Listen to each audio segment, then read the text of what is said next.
7वां अध्याय। इस अध्याय में केशव प्रकृति और आत्मा के बारे में बताते हैं। ईश्वर की दो प्रकृतियां हैं, निम्न और उच्चतर। मनुष्य के प्राकृतिक गुण ही उसे भ्रम में डाले रखते हैं। 4 प्रकार के भक्त, ईश्वर के अतिरिक्त अन्य देवताओं की उपासना और ज्ञान का उद्देश्य क्या है, इन सब के बारे में बताते हैं। अध्याय।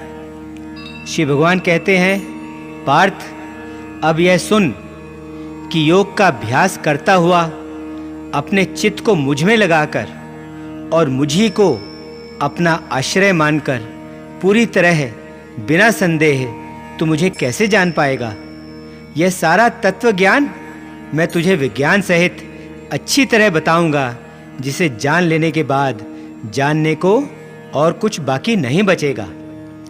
हजारों मनुष्यों में से कोई एक ही इस योग की सिद्धि के लिए प्रयास करता है, और जो लोग प्रयास करते हैं और सिद्धि पा भी लेते हैं, उनमें से भी बड़ी मुश्किल से कोई एक ही, कोई विरला ही मुझे सच्चे रूप में जान पाता है। मेरी 2 प्रकृतियां हैं। एक तो है मेरी निम्न भौतिक प्रकृति, जो इन 8 रूपों में बटी हुई है, पृथ्वी, जल, वायु, अग्नि, आकाश, मन, बुद्धि व अहंकार। और दूसरी है मेरी उच्च सूक्ष्म ईश्वरीय प्रकृति, जो है जीव रूप आत्मा, जिससे यह सारा संसार धारण किया जाता है। इस बात को तू अच्छी तरह समझ ले कि सभी प्राणियों का जन्म मेरी इन दोनों प्रकृतियों के मेल से, इन दोनों प्रकृतियों के जुड़ने से ही होता है। मैं ही इस सारे संसार का मूल हूं और मैं ही इसका विनाश भी हूं। ऐसी कोई भी वस्तु नहीं है जो मुझसे उच्चतर हो, जो मुझसे ऊपर हो। ऐसा कोई भी सत्य नहीं है जो मुझसे बड़ा हो। मैं ही वह सूत्र हूं जिसमें यह सारा संसार पिरोया रहता है। जैसे माला के मोती धागे में पिरोए रहते हैं, वैसे ही यह सारा संसार मुझ में पिरोया हुआ है। मैं जलों में स्वाद रूप हूँ, चंद्रमा और सूर्य में मैं प्रकाश हूँ, सभी वेदों में मैं ओम हूँ, आकाश में मैं शब्द हूँ और पुरुषों में मैं पौरुष हूँ। पृथ्वी में मैं विशुद्ध सुगंध हूँ और अग्नि में मैं तेज हूँ। सभी प्राणियों का मैं जीवन हूँ और सभी अस्तित्व में आई वस्तुओं का, सारे चराचर जगत का मैं सनातन बीज हूँ। बुद्धिमानों की मैं बुद्धि हूँ, तेजस्वियों का मैं तेज हूँ और तपस्वियों का मैं तप हूँ। सभी प्राणियों में मैं धर्म के अनुकूल रहने वाली लालसा हूँ और बलवानों का मैं इच्छा और द्वेष से रहित बल हूँ। और जो भी संसार में भाव हैं, सात्विक, राजसिक या तामसिक, वे सभी केवल मुझसे ही उत्पन्न हुए हैं। इस बात को समझ ले कि मैं उनमें नहीं हूं, वे मुझ में हैं। प्रकृति के इन तीनों भावों, इन तीनों गुणों के कारण भ्रम में पड़ा हुआ यह सारा संसार मुझ गुणों से भी परे अविनाशी को पहचान नहीं पाता, क्योंकि मैं तो इन सब से कहीं ऊपर हूं और अनश्वर हूं। मेरी इस गुणमयी दैवी माया को जीत पाना बहुत कठिन है, लेकिन जो मेरी शरण में आते हैं वे इस माया को पार कर जाते हैं। जो बुरे काम करने वाले हैं, या जो मनुष्यों में नीच हैं, या जिनकी बुद्धि संशय के कारण हर ली गई है, या जो आसुरी स्वभाव के हैं, ये सब मेरी शरण में नहीं आते। वे धर्मात्मा व्यक्ति जो मुझ में आस्था रखते हैं, जो मेरी उपासना और पूजा करते हैं, वे 4 प्रकार के होते हैं। एक, जो मुसीबत में है, जिन पर कोई विपदा आन पड़ी है। दूसरे, जिज्ञासु, जो मेरे विषय में जानना चाहते हैं। तीसरे, धन दौलत संतान आदि पाने के इच्छुक, जो मेरे से कुछ मांगना चाहते हैं। और चौथे हैं ज्ञानी, जिन्होंने सत्य को जान लिया है। इन सब में ज्ञानी सबसे अच्छा है, क्योंकि वह सत्य को जानता है, वह ब्रह्म के साथ जुड़ा रहता है और उसकी भक्ति भी पक्की होती है। ज्ञानी को तो मैं बहुत प्रिय हूँ और ज्ञानी भी मुझे अत्यंत प्रिय है। वैसे तो मेरे में आस्था रखने वाले और मेरी पूजा उपासना करने वाले मेरे ये चारों प्रकार के भक्त बहुत अच्छे हैं, लेकिन ज्ञानी को तो मैं समझता हूँ कि वह मैं ही हूँ।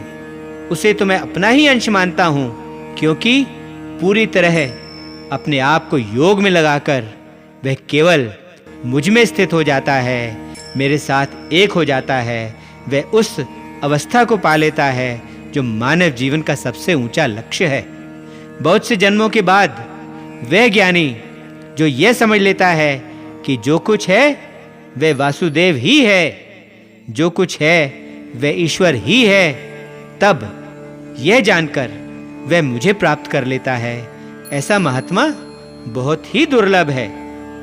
लेकिन जिन लोगों के मन उनकी लालसाओं में फंसे हुए हैं, वे उन्हीं लालसाओं की पूर्ति के लिए अन्य देवताओं की अलग-अलग तरीकों और विधि विधानों से पूजा उपासना करते हैं। जो भक्त जिस जिस भी रूप की उपासना करना चाहता है, उस रूप में मैं उसकी श्रद्धा को अचल कर देता हूँ।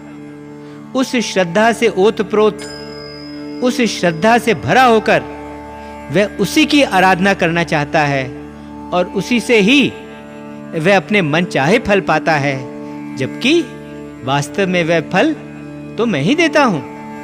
लेकिन इन अल्प बुद्धि वाले लोगों को मिलने वाले ऐसे फल तो अस्थाई और नाशवान होते हैं। देवताओं की उपासना करने वाले देवताओं को पाते हैं, मेरी उपासना करने वाले मेरे भक्त अंततः आखिरकार मुझे ही प्राप्त करते हैं, वे मेरे पास ही पहुंचते हैं। जो लोग मेरे ना बदलने वाले और श्रेष्ठ रूप को नहीं जानते, वे लोग तो बुद्धिहीन होते हैं। वे मुझ अव्यक्त को देवताओं के रूप में या अन्य रूपों में व्यक्त हुआ मानते हैं। अपने ही योग माया द्वारा छुपा होने के कारण मैं सबके सामने प्रकट नहीं होता।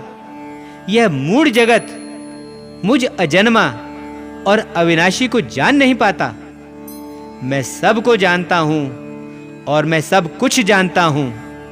मैं उस सब को जानता हूं जो अतीत में हो चुका है, जो वर्तमान में इस समय हो रहा है और जो भविष्य में होने वाला है। लेकिन मुझे कोई नहीं जानता। सभी प्राणी इच्छा और द्वेष से उत्पन्न सुख दुख, लाभ हानि आदि के द्वंद्वों, उनकी दुविधाओं के वश में होने के कारण भ्रम तथा अज्ञानता में फंसे हुए हैं। लेकिन जिन लोगों के पूर्व जन्मों और इस जन्म के पुण्यों से सारे पाप नष्ट हो गए हैं, वे सब इस द्वैत, इस दुविधा के भ्रम से मुक्त होकर अपने व्रतों पर स्थिर रहते हुए उन पर टिककर मेरी उपासना करते हैं। वे लोग जो मुझ में शरण लेते हैं और जो जीवन मरण से मुक्ति पाने के लिए प्रयास करते हैं, वे संपूर्ण ब्रह्म को, संपूर्ण आत्मा को और कर्म के संबंध में सब बातों को जान लेते हैं। वे लोग जो मुझे इस रूप में जानते हैं कि मैं ही वह एक हूं जो इस भौतिक जगत का, सभी देवताओं का और सभी यज्ञों का नियामक और नियंत्रक हूं, वे लोग योग में अपने चित्त को लीन करके मृत्यु के कठिन समय भी मेरा ज्ञान बनाए रखते हैं। 7वां अध्याय समाप्त। ओम शांति शांति शांति। ओम।